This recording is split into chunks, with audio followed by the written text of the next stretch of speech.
ఎన్నికల వేళ దేశ సరిహద్దుల్లో మళ్ళీ అలజడి మొదలైంది. జమ్మూ కాశ్మీర్ పూంచ్ సెక్టార్లో ఉగ్రదాడి జరుగుతుంది. ఎయిర్ ఫోర్స్ వాహనాలపై ఉగ్రవాదులు దాడి చేశారు. ఉగ్రవాదుల కాల్పుల్లో ఓ జవాన్ మృతి చెందారు. మరో 4 జవాన్లకు తీవ్ర గాయాలైనట్టు తెలుస్తోంది. ఉగ్రవాదుల కోసం భద్రతా బలగాల వేట కొనసాగిస్తున్నాయి. ఎన్నికల సమయంలో దేశంలో అలజడి సృష్టించడమే లక్ష్యంగా ఉగ్రదాడులు చేస్తున్నట్టుగా తెలుస్తోంది. మొత్తం మీద ఉగ్రదాడిని భద్రతా దళాలు సమర్థవంతంగా తిప్పికొడుతున్నాయి. అయితే ఉగ్రదాడిలో ఓ జవాన్ వీరమరణం పొందారు. మరో 4 జవాన్లకు తీవ్ర గాయాలైనట్టుగా తెలుస్తోంది. ఎయిర్ ఫోర్స్ వాహనాలపై ఉగ్రవాదులు దాడి చేసినట్టుగా తెలుస్తోంది. జమ్మూ కాశ్మీర్ పూంచ్ సెక్టార్లో ఈ ఉగ్రదాడి జరిగింది. ఎన్నికల వేళ సరిహద్దుల్లో అలజడి సృష్టిస్తున్నారు ఉగ్రవాదులు.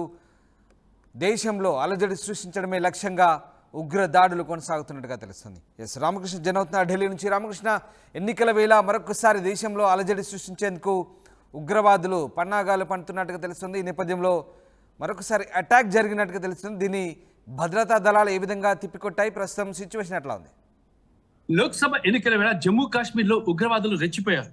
ఇక పూంచ్ జిల్లాలోని సిజ్దర్ ప్రాంతంలో భద్రతా దళాలకు చెందిన కాన్వాయ్ పై ఉగ్రవాదులు ఒక్కసారిగా కాల్పులు జరిపారు.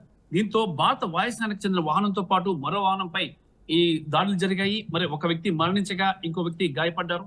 చాలా మంది గాయపడ్డారు. ఒక వ్యక్తి పరిస్థితి చాలా తీవ్రంగా విషమంగా ఉన్నట్లు సమాచారం అందుతోంది. ఒకవైపు లోక్సభ ఎన్నికలకి నగారా మోగింది. ఈ నెల 25న లోక్సభ ఎన్నికలు అనంతనాగ్ రాజౌరి సెక్టార్లోని పూంచ్ జిల్లాలో లోక్సభ ఎన్నికలు జరుగుతున్న నేపథ్యంలో ఈ ఉగ్రదాడులు జరగడం ఒక్కసారిగా భద్రతా దళాలను, ప్రభుత్వాన్ని కొంత ఆందోళనకు గురి చేసింది. ఈ నేపథ్యంలోనే ఇక భారత వాయుసేనకు చెందిన ఒక వ్యక్తి మరణించారు. మరి వాయుసేనకు చెందిన వెహికల్స్ పై కూడా దాడులు జరిగాయి. మరి ఇటీవల కాలంలో గత 4 రోజుల నుంచి చూసినట్టుగా అయితే ఒక 2 యువకులపై అంటే కూలీలపై కూడా దాడి చేసి వాళ్ళని చంపేయడం జరిగింది. ఒక ఆర్మీ ఆఫీసర్ ఆర్మీకి చెందిన విశ్రాంతి పోలీస్ అధికారిని కూడా చంపడం జరిగింది.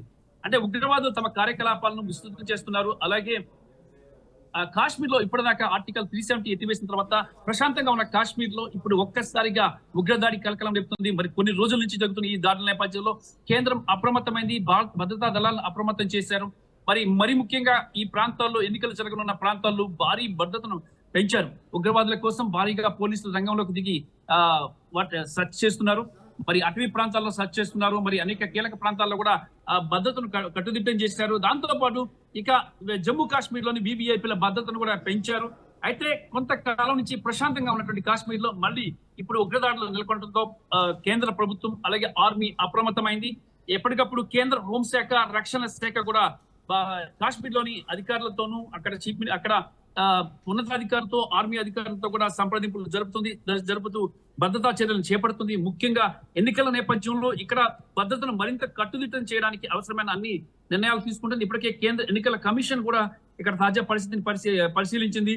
ఇక్కడ భద్రతను మరింత పెంచాలని ఇప్పటికే కేంద్రానికి కూడా చెప్పింది. ఈ నేపథ్యంలో మరికొన్ని భద్రతా దళాలను ఈ ప్రాంతాన్ని చుట్టుముట్టాయి. మరి ఒకవైపు ఉగ్రవాదుల వేట కొనసాగుతుంది, ఉగ్రవాదులను పట్టుకునేందుకు వేట కొనసాగుతుంది. మరోవైపు ఇక ఎన్నికలు ప్రశాంతంగా జరగడానికి అవసరమైన అన్ని ఏర్పాట్లు కూడా జరుగుతున్నాయి. Ramdas. Right, thank you very much Ramakrishna. ఇది మొత్తం మీద ఎన్నికల వేళ సరిహద్దుల్లో మళ్ళీ అలజడి సృష్టించేందుకు ఉగ్రవాదులు పన్నాగాలు పంటున్నారు.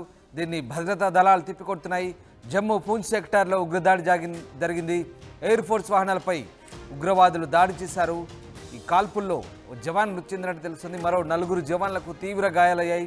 ఉగ్రవాదుల కోసం భద్రతా బలగాలు ప్రస్తుతం వేట సాగిస్తున్నాయి. ఎన్నికల సమయంలో దేశంలో అలజడి సృష్టించడమే లక్ష్యంగా ఉగ్రదాడులు చేస్తున్నట్టుగా తెలుస్తుంది. దీన్ని భద్రతా దళాలు తీవ్రంగా ప్రతిఘటిస్తున్నాయి. ఎదుర్కొంటున్న పరిస్థితి కనబడతా ఉంది. పూర్తి స్థాయిలో అప్రమత్తమవుతున్నారు.